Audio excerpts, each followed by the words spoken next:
beautiful people. If you happen to be new here, welcome, and if you are a longtime follower, welcome back. My name is Vendi, and it's been, I want to say, about 84 years since I filmed a video for you here on Booktube. Before I get into today's main feature, which will be a Tagapalooza, for those of you who are new, that's basically just a mashup of several tags that I've been tagged in, while at the same time I do something else. I figure it might be best to tell you where I've been and sort of explain my long absence. The short story is I took a planned hiatus that was then followed by an unplanned hiatus. The long story is I had my final semester of college to finish, and that went extremely well. I graduated as valedictorian of my class, and things sort of took a dive after that. Between a really negative bout of mental health that I don't want to get into because it's just, thinking about it makes it worse. A variety of technical difficulties such as my phone dying, and then my laptop / editing software dying, and then my lighting just kind of exploding on me.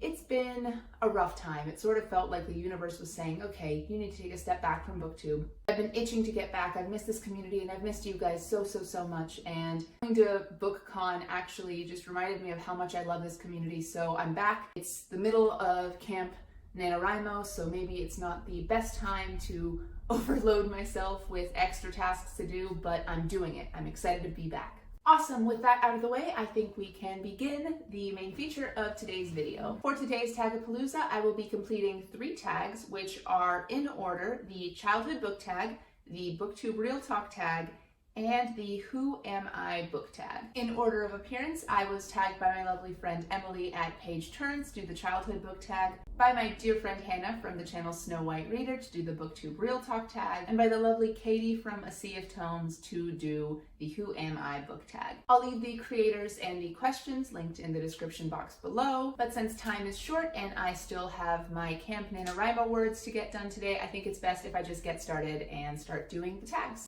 So starting with the childhood book tag, the first question, appropriately enough, is what was your favorite childhood book? So if you are one of my old veterans, then you guys know that my favorite book of all time happens to be Peter Pan, but that wasn't always the case. When I was young, I think that the books that I liked the most, just based on how often I reread them, were the Chronicles of Narnia books by C.S. Lewis. My parents got me a box set of them at the Scholastic Book Fair, and I just sort of read them one after the other, and the moment I was finished with the last one, I would go right back to Magician's Nephew and start the series over again. I was a woman obsessed. Actually, speaking of the Scholastic Book Fair, there were a bunch of horse/unicorn/fairy books that were available in the catalog, so things like My Secret Unicorn, that was also like up there for my favorites when I was a little kid. Question number 2 is what is my favorite childhood movie, and that one really hasn't changed. It was, and I probably always will be, the Lord of the Rings trilogy by Peter Jackson. I say by, J.R.R. Tolkien obviously wrote the books and Peter Jackson directed the movie, so I guess in a way he's sort of like the author of the films. Like, don't get me wrong, I loved Disney, like from infancy onward. I really loved Harry Potter, but the Lord of the Rings was just this cut above the rest. Everything about those films, just it felt real in a way that even Harry Potter didn't. Question number 3 is what was my favorite childhood song? So I vividly remember, like before even coming to the United States, so I must have been around 4 or 5 years old, really loving the entire Tarzan soundtrack. And honestly, little kid me had excellent taste because that soundtrack still slaps. Phil Collins did not have to go that hard, but I am so glad every single day of my life that he did. Question number 4 is what was my favorite TV show? And this one is, I think, more variable than any of the other questions were. So I don't really remember what I watched on TV when I was like a wee babe in Croatia, but I know that in the early days of my family's time in America, I watched a whole lot of PBS. And I remember at the time really loving things like Dragon Tales and Cyber Chase, you know, the sci-fi fantasy things that I still love to this day. And then after a while, when my parents decided to pay for the Disney Channel, I really enjoyed shows like That's So Raven and Kim Possible. I loved Kim Possible. And then when I was just a little bit older, so maybe like ages 8, 9, and 10, that's when I really fell in love with shows like Avatar: The Last Airbender, Teen Titans, Danny Phantom, you know, all those things that are still probably the best TV shows that I've seen, like, to this day. Like Game of Thrones, who? Danny Phantom knew how to do pacing. Question number 5 is who was my favorite author as a child? Now, until I learned that I wanted to be an author myself, I didn't really pay attention to authors as a kid, but I do remember thinking, once I found out that she was a real life human being, I thought that J.K. Rowling was the shit. Like, absolute, like, god tier human. She was a woman writing about fantasy, and she captivated the imagination of an entire generation, which I just thought was the coolest thing in the whole world. Like, you can do that. You can write a book series that transports people emotionally to a new place.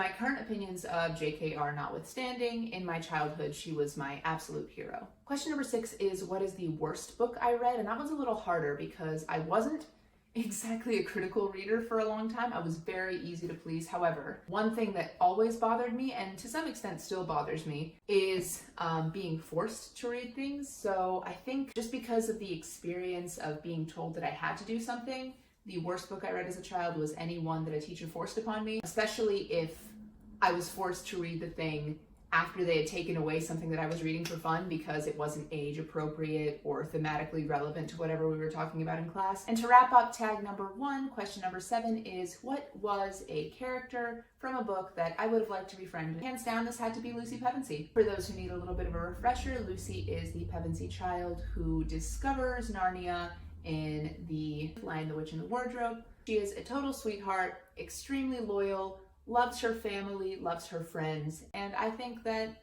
we all deserve a friend like Lucy Pevensey, someone who's gonna just be a ride or die the whole time.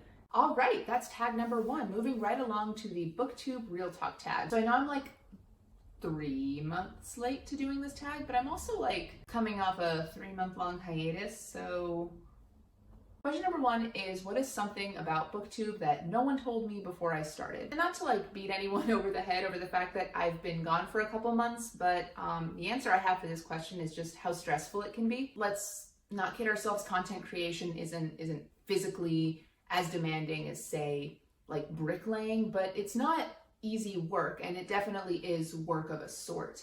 It takes effort and creativity to come up with content. It takes time to get a setup ready, like lighting and a camera and making yourself look presentable. I frequently don't do the third, but you know, what can we do? If I have to sacrifice one, it's gonna be that one. And sometimes it's just emotionally draining and you have other things that you need to do, so it's not very easy to prioritize something that in effect is just a hobby for most of us. But on the flip side, it's almost addicting to be part of this community and to get to be a part of something that's just bigger than yourself, even if it feels sometimes like all you're doing is talking into air. There's this delicate back and forth that you have to master between creating and taking time for yourself, and that can cause a lot of stress, and it definitely caused me a lot of stress and made me burn out a little bit. So if you're thinking about creating a Booktube channel, maybe keep that in mind. Question number 2 is, what is my opinion on typical Booktube videos? These would be things like hauls, wrap-ups, TBRs, etc. My answer is really simple and not like spilling the tea-ish at all. I really like them. To me, they're super soothing and super nostalgic, and since most of the people that I'm subscribed to at this point are people that I consider my friends, it's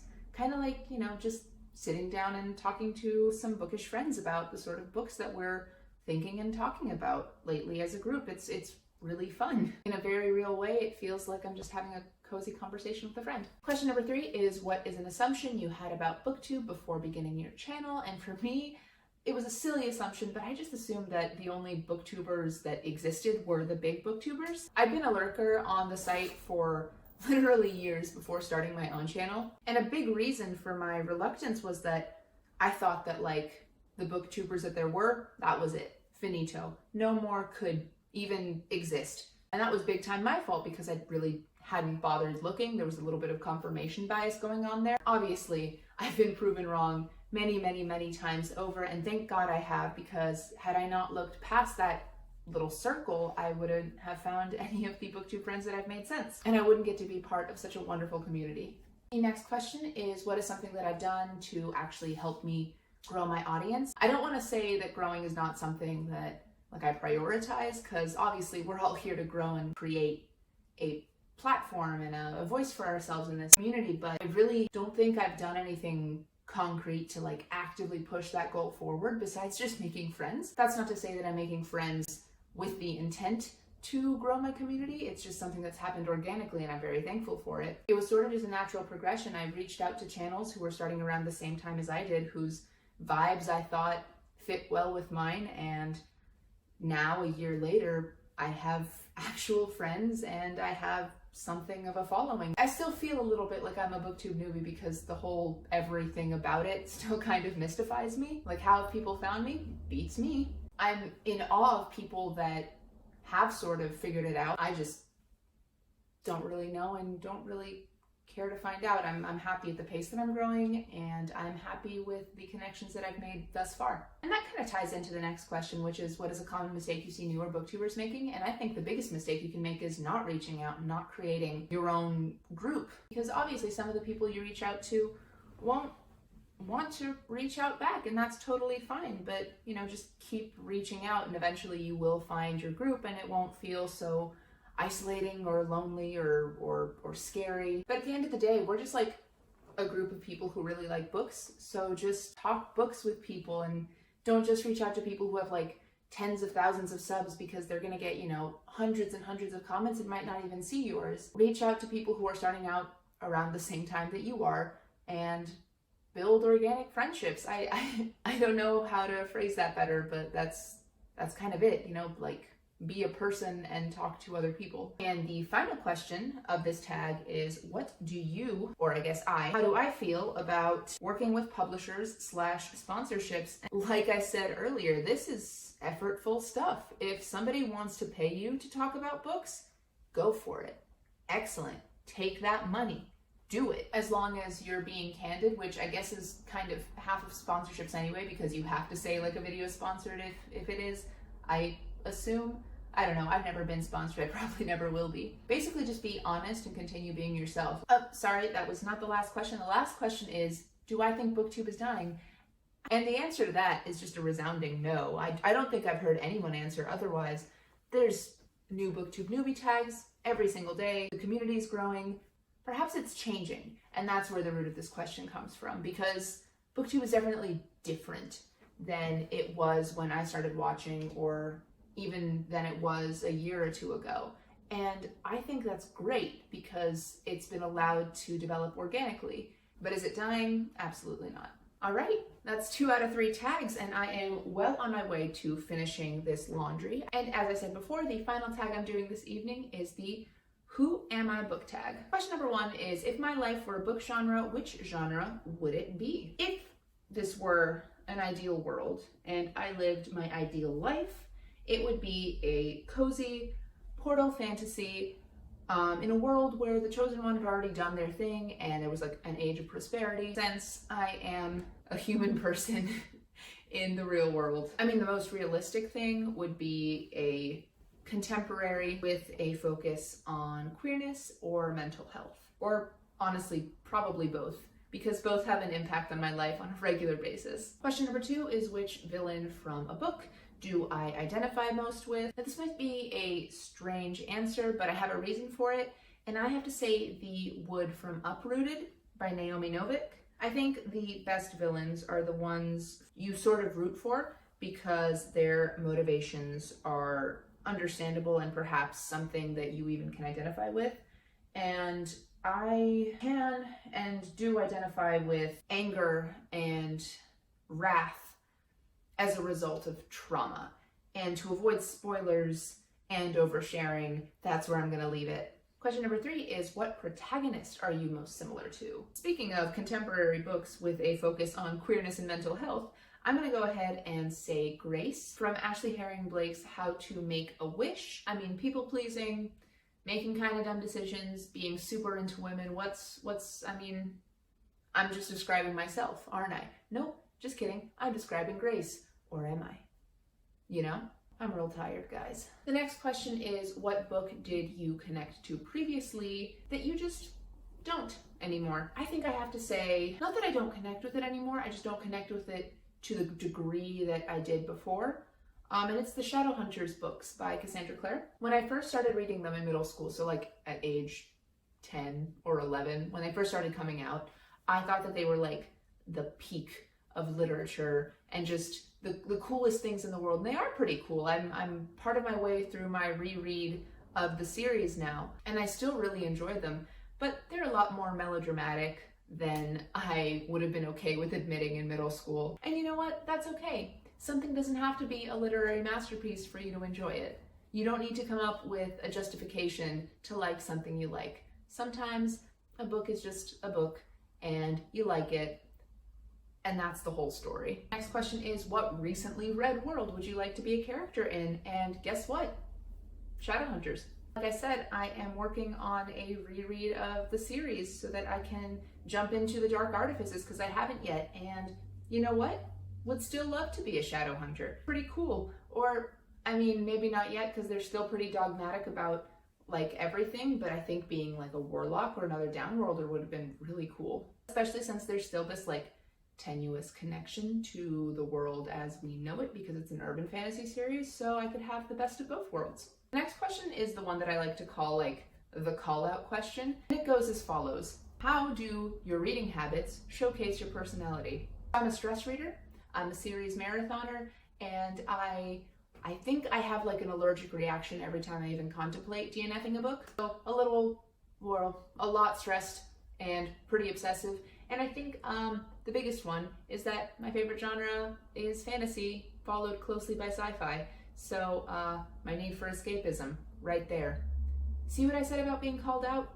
Yeah. The final question in this tag, and the final question of this Tagapalooza, is what book taught you something about yourself? Now, I have like a non-answer for this question, in that I believe every book teaches you something about yourself. I fully believe that everything you read, everything you consume, changes you in some way. Whether you like it, hate it, feel ambivalent about it, I think that it reframes how you think about things. I mean, everything that changes you, everything that shapes you into the person you are now compared to the person you were before is ultimately playing a role in teaching you something. Not about yourself, not about the world you live in, or the people who exist alongside you. The world is full of complexity and nuance, and I think it is through reading other people's stories that we are perhaps best armed to face the world and to discover as many of its nuances as we can during the brief, wonderful time that we have here. Guess in fewer words my answer to what book taught me about myself: all of the ones that I've read and all of the ones that I will read. And perhaps even all the ones that I pass over for reading. Every book that I encounter. Because the ones that I pass over, I've learned that I don't want to read them. That's something. And that is also the end of the tag and the end of my folding clothing journey. It's fine. We did it. I'm done. Hell yeah! Which means that is it for this Tagapalooza, and that is it for my first video back after my hiatus. If any of these tags strike your fancy and you haven't been tagged to do them, this is me officially tagging you. Thank you so much for watching. If you liked this video, please be sure to give it a thumbs up, and if you liked me, maybe consider subscribing to my channel. I will be posting weekly over the weekends for the foreseeable future. As I think I mentioned earlier, I have my Camp NaNoWriMo words to write for today, so I have to go. So that is it for me today. Thank you again so much for watching, and I will see you next time with a new video. Goodbye.